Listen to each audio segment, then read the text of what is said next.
Good to see you again. Right. It was a fun run. It was a pretty fun run. Andrew Leahy and the Homestead. We're back. Nobody got into a fight. We played good shows. Well, so tired. My Love Music. Yes. We don't know about fights, that we... Who's that? 1, 2, 3, 1! It's the perfect way to end an imperfect. We just run. Oh, it's the perfect way to end an imperfect week. Right on the wings of the angels of love who are on our side. It's the perfect way to say we love you.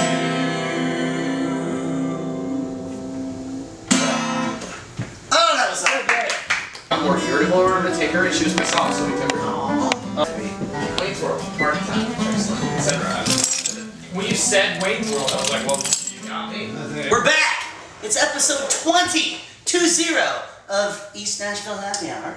Wow. We really kind of wanted to go all out with a really good guest. So And you couldn't get that guy, and so now I'm here. you got to the joke before I. Alright, we have a very special episode of East Nashville Happy Hour tonight. We know that most of our viewers are independent musicians, which works out wonderfully because we are as well. And tonight's guest is a longtime kingpin of the independent music scene. His music runs the gamut from acoustic pop rock to amplified Americana to this kind of brassy Motown-influenced R&B kind of thing, which I love on his more recent work. He's my new friend, Dean's longtime friend. His name is Ron Pope. Hey, Ron Pope! Oh, that's me. Longtime friend. I mean, I don't know if Ron would want to claim that, but there is a celebration of one of his most popular and beloved albums, Daylight, is celebrating its 10th anniversary. Oof. He's going to, and I know you look great though. Trust me, you look really good. I feel worse than I look then, because if I look great, it's in here. It's just darkness. Well, he also has a 3-month-old child. That's true. 6 o'clock this morning, she was like, "Hey, get up," and I was like, "What? What do you need?" And she was like, "Nothing. Just be awake now. I'm going back to sleep. You're welcome." And so she doesn't actually say any of that. By the time 2019 rolls around, you'll be kind of into the mode of being dad, and you'll be able to do an acoustic tour that's also celebrating the Daylight 10-year anniversary, and you're going to be doing the re-release of the album. There's going to be a first-time vinyl release of the album. I've done my homework, Ron. Oh wow! And that's all I know. But there's going to be lots of other great stuff that he's going to do surrounding the 10-year anniversary of Daylight. So we want to mention that right at the top. You're also performing next week. We're filming here in early August of 2018. You'll be playing a benefit for our new Spotlight cause, headcount.org, voter registration cause. Somebody said today that I'm hosting the event, and I feel like I'm not hosting because I'm not getting a 6-foot sub or punch or anything like that. I don't want people to feel like they're gonna come and there's gonna be dip. There's no dip getting made, but I am playing, and so it's billed as Ron Pope and friends. Yes, I believe I did. Oh, so you're hosting? Yeah. Will there be food? Yeah, I'm gonna make a dip. What do you say we get to the silly shit? Let's map it out with Ron Pope. Ron Pope, where were you born? I was born in Newark, New Jersey. And then where'd you move to? I grew up in Marietta, Georgia. Marietta, Georgia, and from Marietta? From Marietta, I went to New Jersey because I went to Rutgers for 2 years, and then I moved to New York, and that's where I lived until I moved to Nashville. Came to Nashville in 2015. Yes, I did. Very nice. That was map it out. We're trying to speed up the episodes You're here. doing a great job. So that you guys don't go off and do some other thing. Should we shut off the... Whose phone? Somebody's phone that, Oh, it is mine. Look at Bleacher that. Report. I don't know. Yeah, that's Bleacher Report's mine. I remember earlier telling people to Oh my God, shut what a off their incredible phones. In Hush Kids, it's Jill Anderson. I never have my phone on, Yeah. Yeah. but I did because I was talking to my mom earlier and I wanted to get her call. I did that. I did all that just to kind of loosen up the vibe. We have a actual journalistic segment where the resident journalist who actually makes his living, not only as a singer-songwriter, but as a journalist. We have him do the Leahy look. Andrew Leahy asks real-life questions of real-life musicians. Would you like to move closer, by the way? This is a 300mm zoom. I can get your boogers. Do I have it? 10th anniversary of Daylight. Yes. For those who maybe haven't heard Daylight, will you know, it's your debut as a solo artist, but will you just give an overview of what that album was for you? Well, A drop in the ocean, a change in the weather. I was praying that you and me might end up together. It's like wishing for rain as I stand in the desert, but I'm holding you closer than most, 'cause you are my heaven.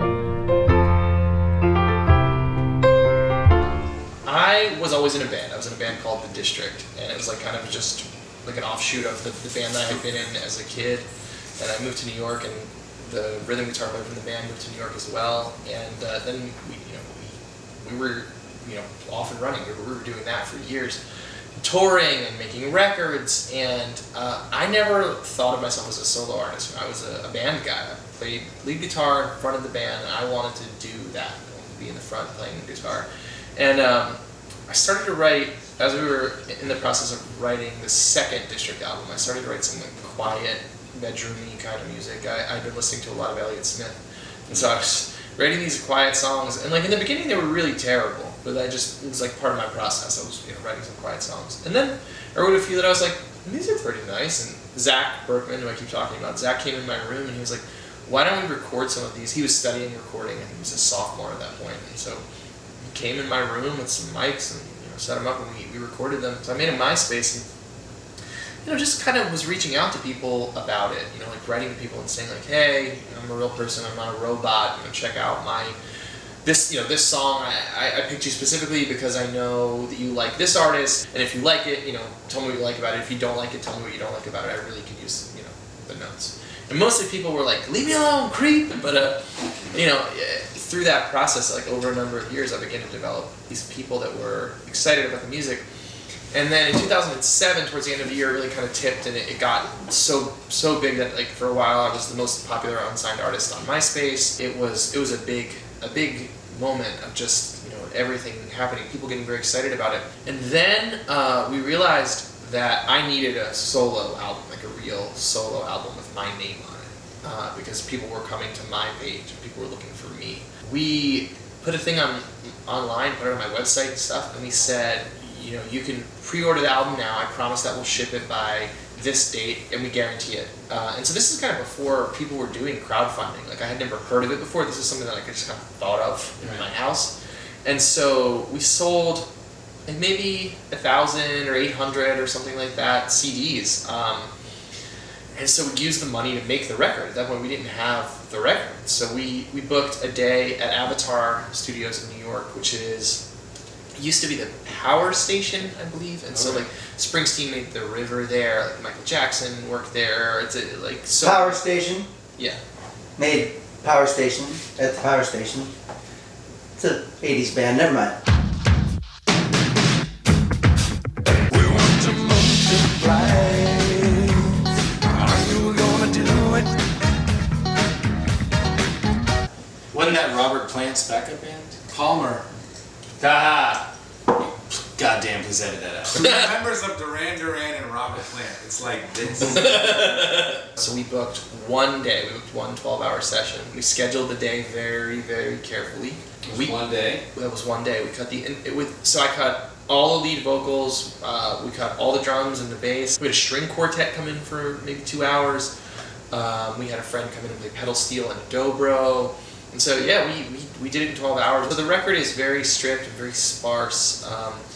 And there's some records that I've made where I look back and I'm like, I don't know about this, I don't know about that. But that one, I'm still proud of. Like, I don't know how we could have done it better at that age, like with what we had access to, and we did it, completely on our own. Zach engineered it, and we did it. We did it by ourselves, and so that was really exciting. That I had like a real, like an actual nice sounding product that had my name on it for the first time. Jay, I would like for you to do your segment. Are we rolling? Never stopped. I'm calling this segment in honor of us, and in honor that it's only going to be a minute long when we time it. New York Minute. How's that? New York Minute. This is there's Stephen Stills' Thoroughfare Gap. Have you ever heard this record? No. Holy shit! Wow. One of these days, I don't know if it's going to be episode 21 or episode 81. Somebody's going to have said, "You got Thoroughfare Gap on vinyl." I'm a big fan. Look at him. It's He's gonna riding a happen. horse. Look at that shit. Riding a fucking horse. The last time, I saw Ron, he was saying that him, Dean, and I, and a bunch of other people, were watching the World Series. Ron came to Red Door here in East Nashville to watch the Cubs win their first World Series in 100 and some years. I was just like, I don't know, I'll go ahead and ask him. I don't think he's going to come. And you came by and hung out, and it really meant a lot to me.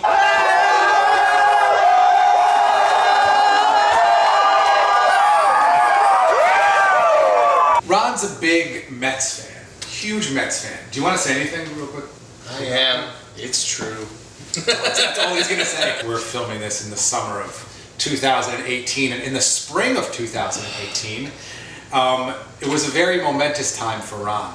He gave birth to, he was part of giving birth to his first child. I mean, I mostly handed my wife water, to be fair, but like she gave birth. Necessary.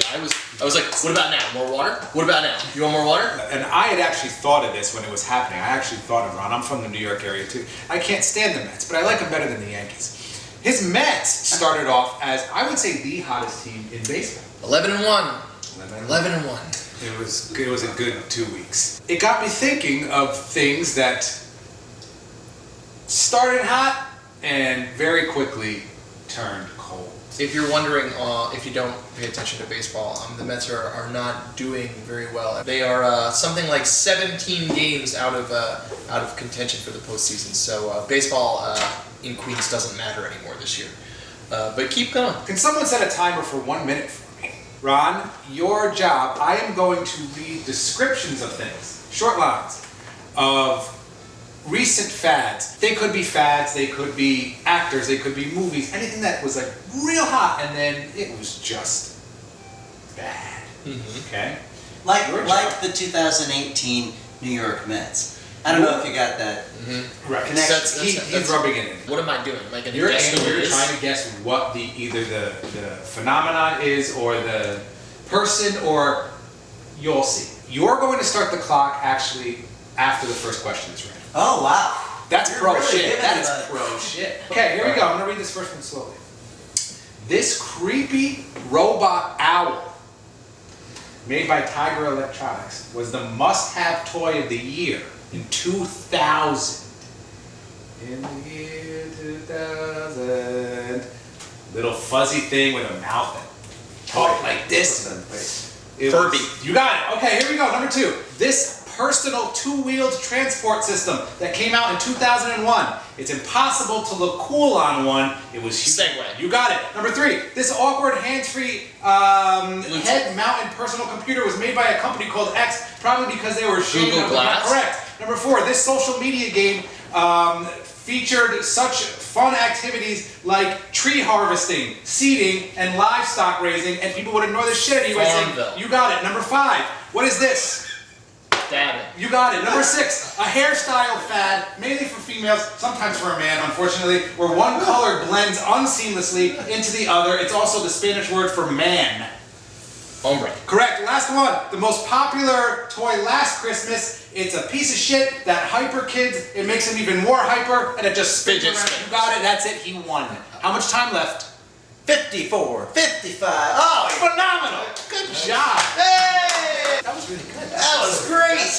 I didn't know some of those. So Liz, you've picked out a few that you think are can we see Liz? We're not going to pay you, Liz, to do this, but would you please ask Ron the questions you would like to ask? So these are these are fan questions. Yep. That we put a poll on the internets. It's in the internets, I guess, not on top of it, but in it. So Liz picked 4 questions. Lay them on me, Liz. So I'm gonna do 3 because 2 of them are pretty similar. Okay. If you were about to eat your last meal, what would you eat? Oh man. So I watch a lot of shows about murder, and so I feel like I'm often like watching these things where these guys are on death row. I'm like, and then I Google them to find out what they ate as their last meal, because I'm obsessed with that. So I think about it a lot. So they only let you have what's in the jail. Like you can't just like get anything. You can't be like get me a lobster from Maine. Like in general, it's just what they have in the jail. So I saw a guy ate a bunch of enchiladas recently. He ate like a bunch of enchiladas with a lot of cheese, a steak, fried chicken, and I got to thinking, I was like, wouldn't it be like a kind of a poetic justice thing? You're like, these people are gonna murder me, like I should eat something really gross because like maybe I'll throw up or something in this process on them. Or if they were murdering me, that it would probably be something like that, where I'm like, everything you got, I'm like, hey, send me a burrito, send me another burrito, and again, and so So it's all about quantity for Ron. If they're putting me to death. If you could be any animal with any superpower, what would that combination be and why? First of all, that's incredible. Mm-hmm. I would like to be a killer whale that was hyper intelligent, like this, like not just the smartest killer whale that ever lived, but like the smartest person. And it would have to be able to talk. I don't know if that's 2 superpowers, but whatever. This is my game. So if a killer whale could speak with people and was super smart, like that killer whale would rule the world. Think about it. They're really big. They can eat great white sharks. Like, so I'd want to be a killer whale, and I would want to be super, super intelligent. That's a good one. Yeah. And our last one is a hot dog a sandwich. Of course not. What's it? Adam underscore Dennis? Okay. Yep. All right. And that's it. Yeah. And of those 3, let's all collaborate as to who had the best question. Hot dog. What do you think?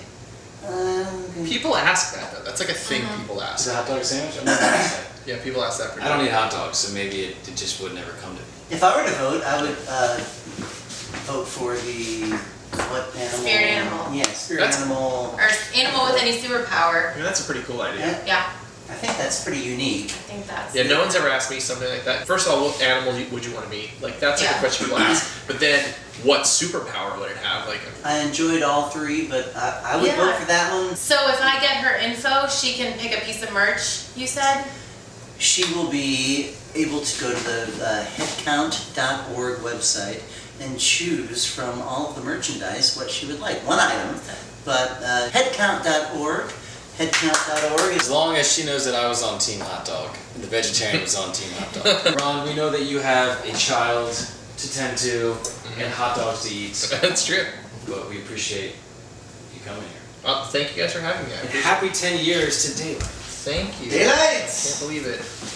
Round of Thank you to our new camera operator who came and donated hours of her time, who's behind and who's like focusing, Stacie Huckeba. Thank you, Stacie. Thank you, Stacie. Announced Huckabee. Wonderful. Thanks for joining us on East Nashville Happy Hour.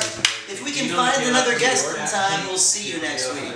So, Jeff, who introduced me to Is it great? Yeah, so good. Jeff. Kind of anticlimactic that. So my wife used to manage Francis Cone, and Jefferson Francis Cone, and then You're doing a great job. I could totally make an episode of this. I'm like, oh, this is so, thank you so much.